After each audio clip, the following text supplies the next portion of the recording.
All right, let's dive into the Seattle condo market today. The big headline everywhere is that things are slowing down across the city. But what if that huge citywide view is actually hiding a totally different story? A much more interesting one. Let's get into it. So, yeah, the general story out there is pretty clear. If you follow Seattle real estate at all, you've seen the headlines, right? The condo market is softening, it's cooling off. That citywide trend is kind of the backdrop for everything we're about to dig into. And this is where things get really fascinating. What if, tucked away inside that big, slow-moving market, there was just one building that was playing by a completely different set of rules? Not just getting by, but absolutely crushing it. That's the mystery we're going to unpack. Okay, so to really appreciate how weird this anomaly is, we first have to get a handle on what's considered normal right now. So let's quickly lay down the baseline, the general state of Seattle's condo market. So, what does a softening or cooling market really mean on the ground? Well, it's pretty simple. There are more condos for sale, which means inventory is up. And when buyers have more choices, properties tend to sit on the market for a lot longer before they sell. Basically, it's shifting to a buyer's market. Now, let's pivot. Let's move away from that big citywide picture and zoom way, way in on the exception to the rule. This is the piece of data that kind of throws a wrench in everything we just talked about. Just look at this.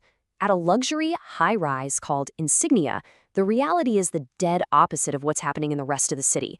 We're talking units selling 80% faster at a mind-blowing 42% price premium.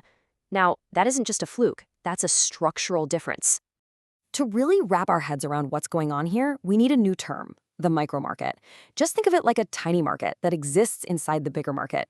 It's a super specific little bubble, like a single premium building, that basically has its own rules, its own buyers, and is kind of shielded from all the pressures hitting the rest of the city.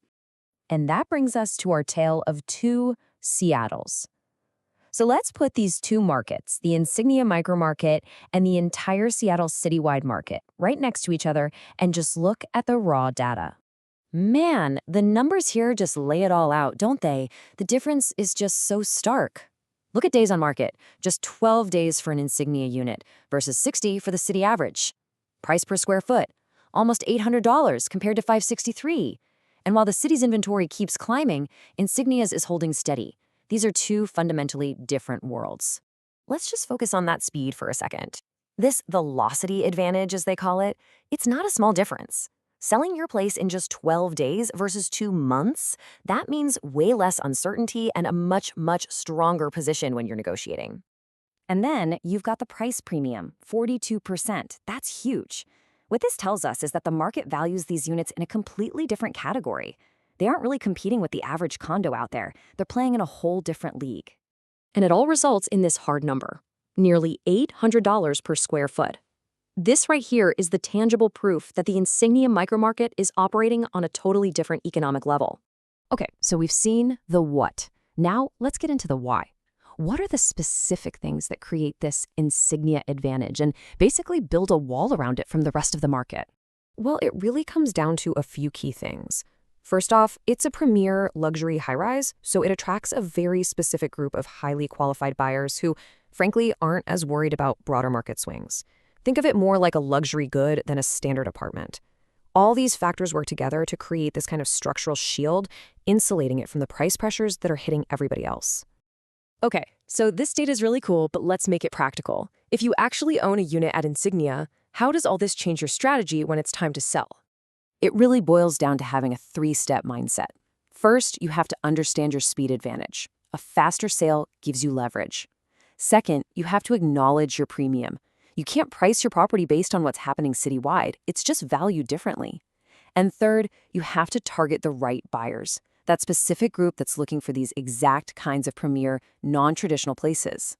So, as we start to wrap this up, what's the big takeaway here? This whole deep dive into one building in Seattle is really a powerful example of a much, much bigger idea. The main thing to remember is this. Those broad headlines and citywide averages, they can be really misleading. Yeah, they give you a general sense of the trend, but they almost always hide the crucial details and the outliers that tell the real story. Real understanding, the kind that actually lets you make smarter decisions, that comes from zooming in. It's hidden in the microdata, in the hyperlocal trends and in these specific little pockets that play by their own rules. The real insight is always in the details, not the headlines. And all this really leaves us with one final thought. In a world that's just flooded with big data and sweeping headlines, how often do we actually look for the small data that really matters to us? The big question is, what micro market are you a part of?